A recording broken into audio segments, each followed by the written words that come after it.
ಭಾರತೀಯ ಜನತಾ ಪಕ್ಷಕ್ಕೆ ಅಡಿಗಲ್ಲು ಹಾಕಿದಂಥ ವ್ಯಕ್ತಿಗಳಲ್ಲಿ ಇವಿಷ್ಟೇ ಹೆಸರುಗಳ. ಕಟ್ಟಡವನ್ನು ನಾವು ನೋಡಿದಾಗ ಅದರ ಗೋಪುರ ಬಹಳ ಚೆನ್ನಾಗಿ ಕಾಣುತ್ತೆ ನಮಗೆ. ಆದರೆ ಅದಕ್ಕೋಸ್ಕರ ಬೆವರು, ರಕ್ತ, ಕಣ್ಣೀರು ಹರಿಸಿದಂಥ ಅನೇಕ ಮಹನೀಯರಿದ್ದಾರೆ. ಅವ್ರ ಹತ್ರ ಇದ್ದಿದ್ದೇ ಬರೀ 2 ಧೋತಿ 2 ಜುಬ್ಬ. ಆ ಚುನಾವಣೆ ನಡೀತು, ಫಲಿತಾಂಶ ಬಂತು. ನಿರೀಕ್ಷೆ ಮಾಡದಂತೆ ದೀನ್ ದಯಾಳ್ಜಿ ಸೋತು ಹೋಗಿದ್ದರು. ಅವರ ವ್ಯಕ್ತಿತ್ವವನ್ನು ಅವರು ಹೇಗೆ ಬೆಳೆಸ್ಕೊಂಡಿದ್ರು? ಅವರ ಹೃದಯ ಅಂದರೆ ಅದೊಂದು ಸಮುದ್ರ ಇದ್ದಾಗೆ. ಆದರೆ ದೀನ್ ದಯಾಳ್ಜಿಗೆ ತಾನು ಫಸ್ಟ್ ಬಂದರೆ ಖುಷಿಯಾಗ್ತಿರ್ಲಿಲ್ಲ ಅಂತ. ಅವರು ಆ್ಯಕ್ಚುಲಿ ಎಲ್ಲಾದರೂ ಹೋಗ್ತಾ ಇದ್ದರೆ ಅವ್ರನ್ನ ಒಬ್ಬ ನೇತ ಅಂತ ಯಾರೂ ಹೇಳ್ತಾ ಇರಲಿಲ್ಲ. ಆತ ದೀನ, ದಲಿತ ಯಾರಿದ್ದಾರೆ ಅವರು ಮೇಲಕ್ಕೆ ಬರಬೇಕು. ಸ್ನೇಹಿತರೆ ನಮಸ್ಕಾರ. ಹೊಸ ದಿಗಂತ ಡಿಜಿಟಲ್ ಚಾನೆಲ್ಗೆ ಸ್ವಾಗತ. ರಾಷ್ಟ್ರೀಯ ಸ್ವಯಂ ಸೇವಕ ಸಂಘಕ್ಕೆ 100 ವರ್ಷಗಳು ತುಂಬುತ್ತಾ ಇರುವಂತಹ ಈ ಸಂದರ್ಭದಲ್ಲಿ ಹೊಸ ದಿಗಂತ ಡಿಜಿಟಲ್ ಚಾನೆಲ್ ರಾಷ್ಟ್ರೀಯ ಸ್ವಯಂ ಸೇವಕ ಸಂಘದ ಅನೇಕ ಮಹನೀಯರುಗಳ ಜೀವನವನ್ನು ಕುರಿತು, ಅವರ ಸಾಧನೆಗಳನ್ನು ಕುರಿತು, ಅವರು ಸವಾಲುಗಳನ್ನು ಎದುರಿಸುವ ರೀತಿಯನ್ನು ಕುರಿತು ಅನೇಕ ಮಾಹಿತಿಯನ್ನು ನಿಮ್ಮ ಮುಂದೆ ಇಡ್ತಾ ಬಂದಿದೆ. ಹಿರಿಯ ಪತ್ರಕರ್ತರಾದಂಥ ದೂಗು ಲಕ್ಷ್ಮಣ್ ಈ ವಿಚಾರದಲ್ಲಿ ಸಾಕಷ್ಟು ಮಾಹಿತಿಯನ್ನು ಈಗಾಗಲೇ ನಿಮ್ಮ ಮುಂದೆ ಇಟ್ಟಿದ್ದಾರೆ. ಇದೇ ವಿಚಾರದಲ್ಲಿ ಮುಂದುವರೆದು ಇನ್ನಷ್ಟು ಮಾಹಿತಿಯನ್ನು ನಿಮ್ಮ ಮುಂದೆ ಇಡೋದಕ್ಕಾಗಿ ಇವತ್ತು ಮತ್ತೆ ನಮ್ಮ ಸ್ಟುಡಿಯೋದಲ್ಲಿದ್ದಾರೆ. ನಾನು ದೂಗು ಲಕ್ಷ್ಮಣ್ ಅವರಿಗೆ ಮತ್ತೆ ಸ್ವಾಗತವನ್ನು ಕೊಡ್ತೇನೆ. ನಮಸ್ಕಾರ ಜಿ. ನಮಸ್ಕಾರ. ನಾನು ಇವತ್ತು ಮಾತಾಡಬೇಕು ಅಂತ ಅಂದ್ಕೊಂಡಿರುವಂಥ ಒಂದು ವಿಚಾರ ಅಂತಂದರೆ, ನಮಗೆ ಭಾರತೀಯ ಜನತಾ ಪಕ್ಷ ಅಂತ ಅಂದಾಗ ನಮಗೆ ಅಟಲ್ ಬಿಹಾರಿ ವಾಜಪೇಯಿ, LK ಅಡ್ವಾಣಿ, ನರೇಂದ್ರ ಮೋದಿ ಈಗ ಅಥವಾ ಅಮಿತ್ ಶಾ, ಹೀಗೆಲ್ಲ ದೊಡ್ಡ ದೊಡ್ಡ ಹೆಸರುಗಳು ರಾಜ್ಯದ ಅಥವಾ ದೇಶದ ಜನರ ಮುಂದೆ ಬರ್ತವೆ. ಇವಿಷ್ಟೇ ಹೆಸರುಗಳ ಭಾರತೀಯ ಜನತಾ ಪಕ್ಷಕ್ಕೆ ಅಡಿಗಲ್ಲು ಹಾಕಿದಂತಹ ವ್ಯಕ್ತಿಗಳಲ್ಲಿ ಇವಿಷ್ಟೇ ಹೆಸರುಗಳ, ಅಥವಾ ಭಾರತೀಯ ಜನತಾ ಪಕ್ಷವನ್ನು ಬೆಳೆಸಿದಂತಹ ವ್ಯಕ್ತಿಗಳಲ್ಲಿ ಇವಿಷ್ಟೇ ಹೆಸರುಗಳ. ಅನೇಕ ಮಹನೀಯರು ಪಕ್ಷವನ್ನು ಸಂಘಟಿಸುವತ್ತ, ಅದಕ್ಕೊಂದು ಸೈದ್ಧಾಂತಿಕ ಚೌಕಟ್ಟು ಕೊಡುವಂಥ ನಿಟ್ಟಿನಲ್ಲಿ ಸಾಕಷ್ಟು ಕೆಲಸವನ್ನು ಮಾಡಿದ್ದಾರೆ. ಅಂಥ ಮಹನೀಯರುಗಳ ವಿಚಾರದಲ್ಲಿ ಹೇಳೋದಾದರೆ ಯಾರು ಪ್ರಮುಖ ವ್ಯಕ್ತಿ ಅಂತ ನಿಮಗೆ ಅನಿಸುತ್ತೆ? ಭಾರತೀಯ ಜನತಾ ಪಕ್ಷ ಅಥವಾ ಅದರ ಹಿಂದಿನ ಅವತಾರ ಭಾರತೀಯ ಜನಸಂಘ, ಈ ವಿಚಾರ ಪ್ರಸ್ತಾಪ ಆದಾಗಲೆಲ್ಲ ನಮಗೆ ಕಣ್ಮುಂದೆ ಬರುವಂಥ ಹೆಸರುಗಳು ಅಂದರೆ ಅಟಲ್ ಬಿಹಾರಿ ವಾಜಪೇಯಿ, ಅಡ್ವಾಣಿ ಅಥವಾ ಸುಂದರ್ ಸಿಂಗ್ ಭಂಡಾರಿ, ಹೆಚ್ಚು ಅಂದರೆ ಬಲರಾಜ್ ಮಧೋಕ್, ಅಥವಾ ಈಗಿನ ನರೇಂದ್ರ ಮೋದಿಯವರು, ಅಮಿತ್ ಶಾ. ಅದು ಬಿಟ್ಟು ಅದಕ್ಕಿಂತ ಹಿಂದಿನ ಹೆಸರುಗಳು ಯಾರಿಗೂ, ಈಗಿನ ಪೀಳಿಗೆಯವರಿಗಂತೂ ಗೊತ್ತೇ ಇಲ್ಲ. ಆದರೆ ಅವರಷ್ಟೇ ಆಗಿರಲಿಲ್ಲ. ಯಾವಾಗಲೂ ಒಂದು ಕಟ್ಟಡವನ್ನು ನಾವು ನೋಡಿದಾಗ ಅದರ ಗೋಪುರ ಬಹಳ ಚೆನ್ನಾಗಿ ಕಾಣುತ್ತೆ ನಮಗೆ. ಎತ್ತರದ ಕಟ್ಟಡ, ಗೋಪುರ ಸುಂದರವಾಗಿ ಕಾಣ್ತಾ ಇರುತ್ತೆ. ಆದರೆ ಆ ಕಟ್ಟಡ, ಆ ಗೋಪುರ ಬಹಳ ಗಟ್ಟಿಯಾಗಿ ಭದ್ರವಾಗಿ ನಿಲ್ಲಬೇಕಾದ್ರೆ ಕೆಳಗಡೆ ಒಂದು ಫೌಂಡೇಶನ್ ಬೇಕಾಗುತ್ತೆ, ಅಡಿಗಲ್ಲು ಅಂತಾರೆ. ಆ ಅಡಿಗಲ್ಲು ಕಾಣೋದಿಲ್ಲ.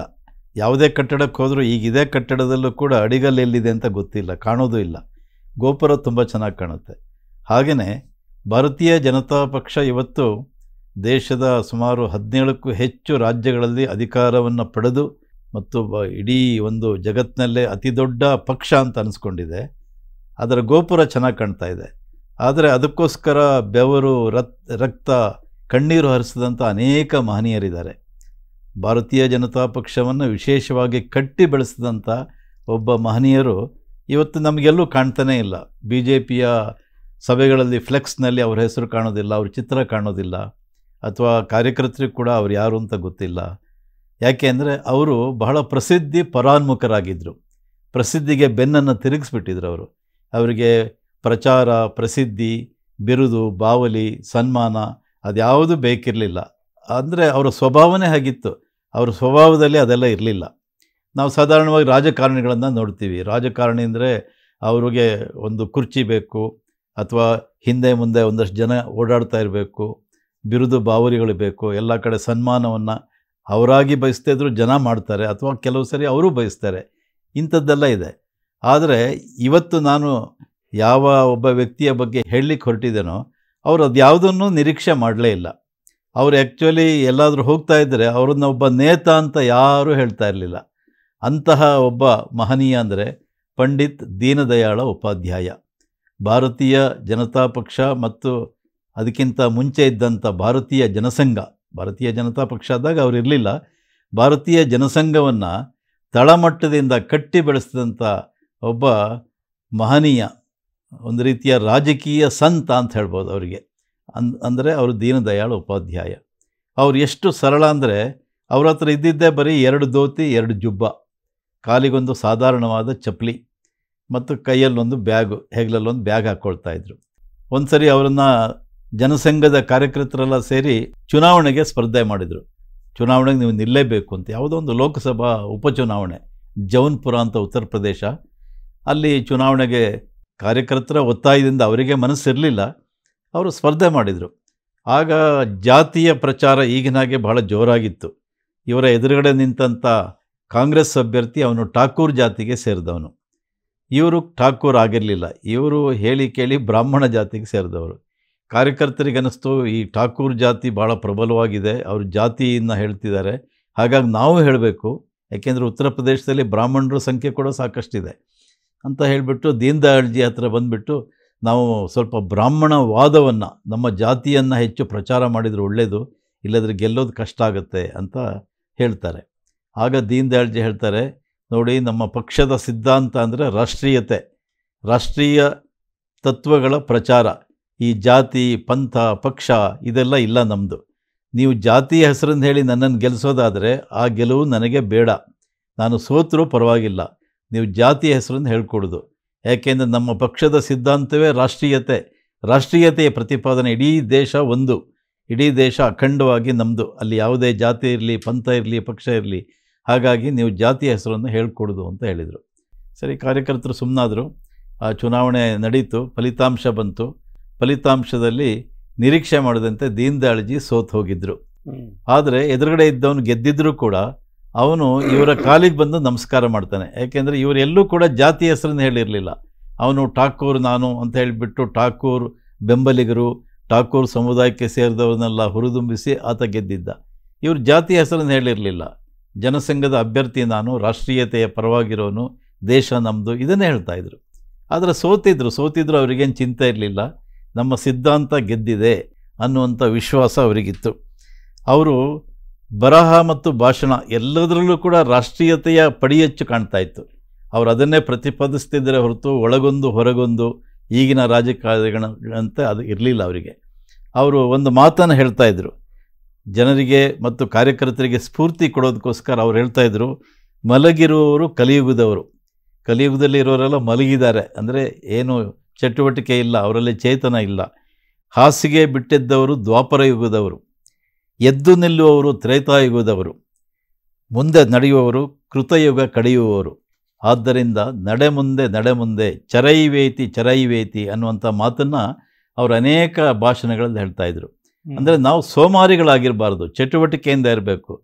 ಯಾವುದೇ ಒಂದು ದೇಶವನ್ನು ಬೆಳೆಸಬೇಕಾದ್ರೆ ಅಥವಾ ಒಂದು ದೇಶವನ್ನು ವೈಭವಶಾಲಿಯಾಗಿ ಮಾಡಬೇಕಾದ್ರೆ, ಕಟ್ಟಬೇಕಾದ್ರೆ ಅಲ್ಲಿರುವಂಥ ಜನಗಳು ಅಂದರೆ ಪ್ರಜೆಗಳು ಅವರು ಚೈತನ್ಯಶಾಲಿಗಳಾಗಿರಬೇಕು. ಸೋಂಬೇರಿಗಳಾಗಿದ್ದರೆ ಅಥವಾ ಯಾವುದೇ ಚೈತನ್ಯ ಇಲ್ಲದೆ ಜಡ ಭರತನಂತ ಇದ್ದರೆ ಆ ದೇಶ ಅಭಿವೃದ್ಧಿ ಆಗೋದಿಲ್ಲ ಅನ್ನುವಂಥ ಮಾತು ದೀನ್ ದಯಾಳ್ಜಿ ಅವ್ರದ್ದಾಗಿತ್ತು.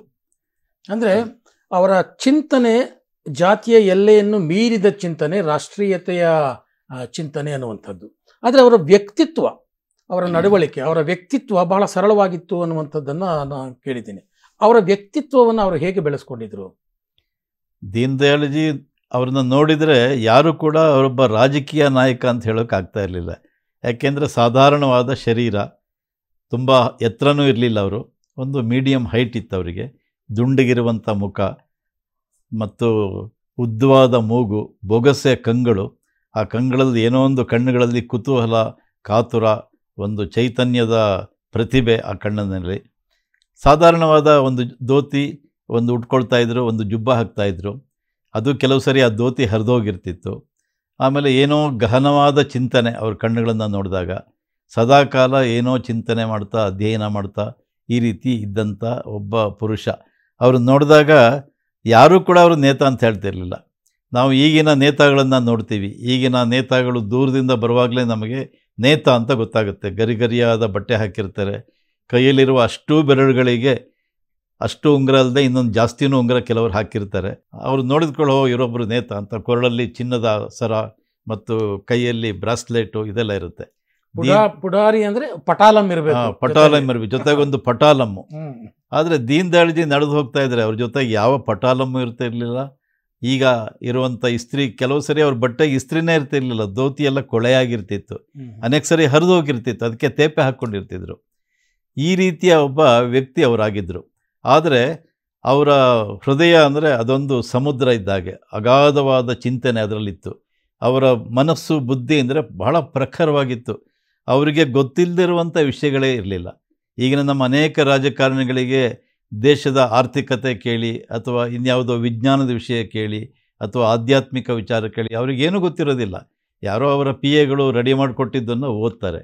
ಆದರೆ ದೀನ್ ದಯಾಳ್ಜಿ ಪ್ರತಿಯೊಂದು ವಿಷಯದಲ್ಲಿ, ಬಹುತೇಕ ವಿಷಯಗಳಲ್ಲಿ ಅವರು ತಜ್ಞರಾಗಿದ್ದರು. ನಮ್ಮ ದೇಶದ ಆರ್ಥಿಕತೆ ಬಗ್ಗೆ, ಸ್ವದೇಶಿ ನೀತಿಯ ಬಗ್ಗೆ, ಅಥವಾ ವಿದೇಶಾಂಗ ನೀತಿಯ ಬಗ್ಗೆ, ಒಂದು ಸರ್ಕಾರ ಹೇಗೆ ನಡಿಬೇಕು, ಅಲ್ಲಿ ಆಡಳಿತ ಕ್ರಮ ಹೇಗಿರಬೇಕು, ಇದೆಲ್ಲವುದನ್ನು ಬಹಳ ಚೆನ್ನಾಗಿ ಅವರು ತಿಳ್ಕೊಂಡಿದ್ರು. ನಿಜವಾದ ಒಬ್ಬ ರಾಜಕಾರಣಿ ಅಂದರೆ ಅವರು ದೀನ್ ದಯಾಳ್ಜಿ ಅಂತ ಹೇಳ್ಬೋದು. ಯಾಕೆಂದರೆ ಅವರಲ್ಲಿ ಒಳಗೊಂದು ಹೊರಗೊಂದು ಈ ರೀತಿಯ ಭಾವನೆ ಇರಲಿಲ್ಲ. ಮನಸ್ಸು ಬಹಳ ಪರಿಶುದ್ಧವಾಗಿತ್ತು, ನಿಷ್ಕಲ್ಮಶವಾಗಿತ್ತು. ಮತ್ತು ಸಾಮಾನ್ಯ ಜನ ಯಾರಿದ್ದಾರೆ ದೇಶದಲ್ಲಿ, ಅವರ ಒಂದು ಏಳಿಗೆ ಆಗಬೇಕು. ಅದಕ್ಕೆ ಅವರ ಹೆಸರಿನಲ್ಲಿ ಅಂತ್ಯೋದಯ ಅನ್ನುವಂಥ ಒಂದು ಯೋಜನೆಯನ್ನು ಈಗ ಜಾರಿ ಮಾಡಿದ್ದಾರೆ ಕೇಂದ್ರದವರು. ಅಂತ್ಯೋದಯ ಅಂದರೆ ಸಮಾಜದ ಕಟ್ಟ ಕಡೆಯ ವ್ಯಕ್ತಿ, ಆತ ದೀನ ದಲಿತ ಯಾರಿದ್ದಾರೆ ಅವರು ಮೇಲಕ್ಕೆ ಬರಬೇಕು. ಬರೀ ಶ್ರೀಮಂತರಾದರೆ ಸಾಲದು, ಸಾಮಾನ್ಯ ಜನ ಕೂಡ ಅವನು ಒಂದು ಸುಖವಾದ ಜೀವನ ನಡೆಸಬೇಕು. ಈ ಸಿದ್ಧಾಂತದ ವ್ಯಕ್ತಿ ಅವರಾಗಿದ್ದರು. ಆದರೆ ಸ್ವತಃ ಅವರೇನು ಶ್ರೀಮಂತರಾಗಿರಲಿಲ್ಲ, ಅವರೊಬ್ಬ ಸಾಧಾರಣ ವ್ಯಕ್ತಿಯಾಗಿದ್ದರು. ಅವರ ಚಿಂತನೆಗಳು ಬಹಳ ಉನ್ನತವಾಗಿದ್ದು. ಅವ್ರಿಗೆ ಒಂದು ಮಾತನ್ನು ಹೇಳ್ತಾರೆ, simple living and high thinking. ಭಾಳ ಸರಳವಾದ ಜೀವನ, ಆದರೆ ಉನ್ನತವಾದ ಚಿಂತನೆ. ಒಬ್ಬರು ಅರ್ಥಶಾಸ್ತ್ರದ ತಜ್ಞರು ಅವ್ರ ಬಗ್ಗೆ ಹೇಳ್ತಿದ್ರಂತೆ, ಅವರಿಗೆ ದೀನ್ ದಯಾಳ್ಜಿ ಅವರಿಗೆ ಎಲ್ಲ ವಿಷಯಗಳು ಗೊತ್ತಿತ್ತು, ಆದರೆ ಅವ್ರು ಹಾಕುವಂಥ ಉಡುಪು ಅದೆಲ್ಲ ಬಹಳ ಸರಳವಾಗಿರ್ತಿತ್ತು. ಅದಕ್ಕೆ ಅವರೊಂದು ಮಾತು ಹೇಳಿದರು, the simplest thing in him is his dress ಅಂತ. ಅವರ ಬದುಕಿನಲ್ಲಿ ಅವರನ್ನು ನೋಡಿದಾಗ ನಮಗನ್ನಿಸೋದಂದರೆ ಭಾಳ ಸರಳವಾದ ಬಟ್ಟೆ ಹಾಕ್ಕೊಳ್ತಾರೆ, ಸಾಧಾರಣವಾದ ಉಡುಗೆ ತೊಡುಗೆಗಳು, ಅದು ಭಾಳ ಸಿಂಪಲ್ಲು. ಆದರೆ ಅವರ ಬುದ್ಧಿಶಕ್ತಿ, ಅವರ ಚಿಂತನೆ, ಅವರ ಯೋಜನೆಗಳು, ಅವರ ಅಧ್ಯಯನ ಇದೆಲ್ಲ ಬಹಳ ಶ್ರೀಮಂತಿಕೆಯಿಂದ ಕೂಡಿತ್ತು ಅನ್ನುವಂಥ ಮಾತನ್ನು ಒಬ್ಬರು ಅರ್ಥಶಾಸ್ತ್ರದ ತಜ್ಞರು ಅವ್ರ ಬಗ್ಗೆ ಹೇಳಿದ್ದಾರೆ. ಅಂದರೆ ಸರಳ ನಡೆ, ಸ್ಪಷ್ಟ ಬೌದ್ಧಿಕ ದೃಷ್ಟಿಕೋನ, ಸೊ ಇವೆರಡೂ ಅವರಲ್ಲಿ ಇತ್ತು ಅನ್ನುವಂಥದ್ದು ಇದರಿಂದ ಗೊತ್ತಾಗುತ್ತೆ. ಆದರೆ ಇವೆರಡೂ ಇರಬೇಕು ಅನ್ನೋದಾದರೆ ಅದು ಏಕದಂ ಬರುವಂಥದ್ದಲ್ಲ. ಅವರ ಹುಟ್ಟು, ಅವರ ಬಾಲ್ಯದಲ್ಲಿ ಅವರು ಬೆಳೆಸಿಕೊಂಡಂತಹ, ಅವರು ರೂಢಿಸಿಕೊಂಡಂತಹ ಯೋಚನಾ ಲಹರಿ, ಸುತ್ತ ಇಟ್ಟಂತಹ ವಾತಾವರಣ, ಅವರ ಗಮನ ಯಾವ್ಯಾವ ಕಡೆ ಹೋಗ್ತಿತ್ತು, ಇದೆಲ್ಲವೂ ಕಾರಣ ಆಗುತ್ತೆ. ಸೊ ಹಾಗಾಗಿ ಈ ಅವರ ಬೌದ್ಧಿಕ ಸ್ಪಷ್ಟತೆಗೆ ಅವರ ಬಾಲ್ಯ ಯಾವ ರೀತಿ ಕೊಡುಗೆ ಕೊಡ್ತು, ಅವರ ಹುಟ್ಟು, ಬಾಲ್ಯ, ಅವರ ಕುಟುಂಬ, ಸಂಸಾರ, ಇದನ್ನು ಹೇಳೋದಾದರೆ, ಅವರು ಹುಟ್ಟಿದ್ದು ರಾಜಸ್ಥಾನದ ದನಕಿಯಾ ಅನ್ನುವಂಥ ಗ್ರಾಮದಲ್ಲಿ. ಅದು ಅವರ ತಾಯಿಯವರು ರಾಮಪ್ಯಾರಿ ಅಂತ ಅವ್ರ ತಂದೆ. ಅವರ ತಂದೆ ಭಗವತಿ ಪ್ರಸಾದ್ ಅಂತ ಇವರು ತುಂಬ ಚಿಕ್ಕವರಿದ್ದಾಗಲೇ ತೀರೋದ್ರು. ದೀನ್ ದಯಾಳ್ಜಿ ಹುಟ್ಟಿದ್ದು 1916 ಸೆಪ್ಟೆಂಬರ್ 25ನೇ ತಾರೀಕು.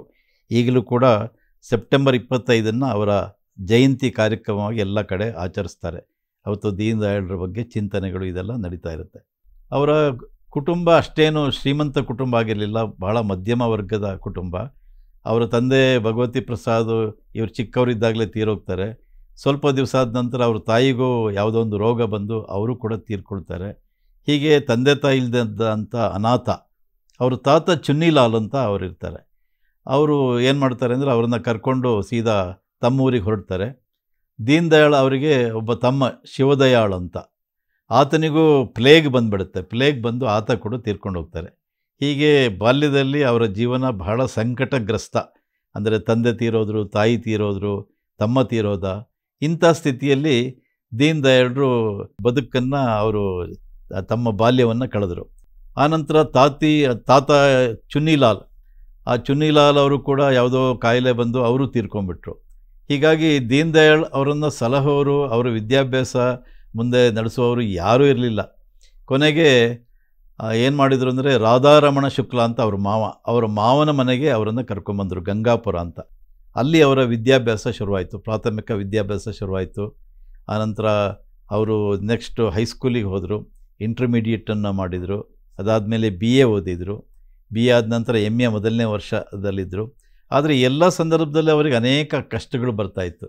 ಅವರು 5ನೇ ಕ್ಲಾಸ್ನಲ್ಲಿದ್ದಾಗ ಅವರಿಗೆ ಟೆಕ್ಸ್ಟ್ ಬುಕ್ಸ್ ಇದೆಯಲ್ಲ, ಆ ಟೆಕ್ಸ್ಟ್ ಬುಕ್ಸ್ ಈಗ ತೊಗೊಳ್ಳುವಷ್ಟು ಹಣ ಇರಲಿಲ್ಲ. ಯಾಕೆಂದರೆ ಮಾವನ ಮನೆಯಲ್ಲಿ ಇದ್ದಿದ್ದು ಹೇಳಿ ಕೇಳಿ. ಅವನು ಮಾವನ ಮಗ ಕೂಡ ಅದೇ ಕ್ಲಾಸ್ ಓದ್ತಾ ಇದ್ದ. ಅವನು ಪುಸ್ತಕ ಎಲ್ಲ ಇಟ್ಕೊಂಡಿದ್ದ, ಆದರೂ ಓದ್ತಾ ಇರಲಿಲ್ಲ. ಸರಿ, ದೀನ್ ದಯಾಳ್ಜಿ ಕಾದು ಕಾದು ಅವನು ನಿದ್ದೆ ಮಾಡಿದಾಗ ಅವನ ಪುಸ್ತಕವನ್ನು ತೆಗೆದು ರಾತ್ರಿ ಓದಿ ಆಮೇಲೆ ಪರೀಕ್ಷೆಯಲ್ಲಿ ಫಸ್ಟ್ ರ್ಯಾಂಕ್ ಬಂದರು. ಅವ್ರು ಫಸ್ಟ್ ರ್ಯಾಂಕ್ ಬಂದಾಗ ಇಡೀ ಊರಿಗೆಲ್ಲ ಭಾಳ ಖುಷಿಯಾಯಿತು. ಅಲ್ಲಿನ ಶೀಕರ್ ಮಹಾರಾಜರು ಅಂತ ಅವರು ಸುವರ್ಣ ಪದಕವನ್ನು ಕೊಟ್ಟರು ಮತ್ತು ಅವನಿಗೆ ವಿದ್ಯಾರ್ಥಿ ವೇತನವನ್ನು ಕೂಡ ಕೊಡುಗೆಯಾಗಿ ಕೊಟ್ಟರು. ಭಾಳ ಬುದ್ಧಿವಂತ, ನಮ್ಮ ಗ್ರಾಮದಲ್ಲಿ ಇಂಥವನಿಲ್ಲ ಅಂತ. ಆಮೇಲೆ ಅವರು ಕಾನ್ಪುರಕ್ಕೆ ಬಂದರು BA ಓದೋದಕ್ಕೆ ಅಂತ. BA ಅಲ್ಲಿ ಕಾನ್ಪುರದಲ್ಲಿ ಸೇರಿ ಓದಿದರು. ಆ ಕಾನ್ಪುರದಲ್ಲಿದ್ದಾಗಲೇ ಅವರ ಪ್ರತಿಭೆ ಎಲ್ಲ ವ್ಯಕ್ತ ಆಗ್ತಾ ಇತ್ತು. ಭಾಳ ಪ್ರತಿಭಾವಂತ ವಿದ್ಯಾರ್ಥಿ ಅಂತ ಎಲ್ಲ ಕಡೆ ಗೊತ್ತಿತ್ತು. BAನಲ್ಲಿ ಪ್ರಥಮ ಶ್ರೇಣಿಯಲ್ಲಿ ಪಾಸಾದರು. BAನಲ್ಲಿದ್ದಾಗ ಅವರಿಗೆ ಸಂಘದ ಸಂಪರ್ಕ ಬಂತು. ಸಂಘದ ಕೆಲವು ಸ್ವಯಂ ಸೇವಕರೆಲ್ಲ ಅವರನ್ನು ಸಂಪರ್ಕ ಮಾಡಿದರು. ಅವರು MA ಮಾಡೋದಕ್ಕೆ ಬಂದಾಗ ಆಗ್ರಾದಲ್ಲಿ ಆಗ ಬಲವಂತ ಶಿಂದೆ ಮತ್ತು ಸುಂದರ್ ಸಿಂಗ್ ಭಂಡಾರಿ ಅವರು ಜನಸಂಘದಲ್ಲಿ ಇದ್ದವರು, BJPಯಲ್ಲಿ ಕೂಡ ಮುಂದೆ ದೊಡ್ಡ ನಾಯಕರಾಗಿದ್ದರು. ಆ ಬಲವಂತ ಶಿಂದೆ ಅವರು ಇವ್ರನ್ನ ಸಂಘಕ್ಕೆ ಕರ್ಕೊಂಡು ಹೋಗೋಕ್ಕೆ ಶುರು ಮಾಡಿದರು.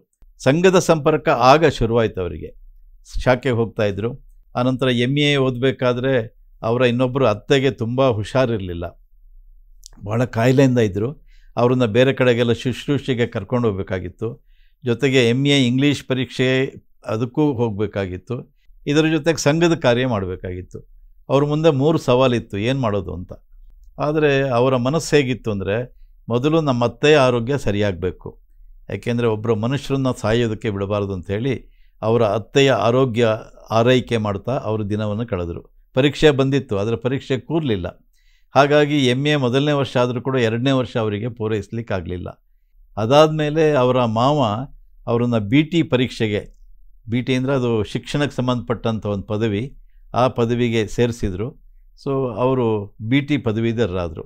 ಹೀಗೆ BA, MA, BT ಎಲ್ಲ ಪದವಿಗಳನ್ನು ಅವ್ರು ಪಡೆದಿದ್ದು ಬಹಳ ಕಷ್ಟದ ಇದರಲ್ಲಿ.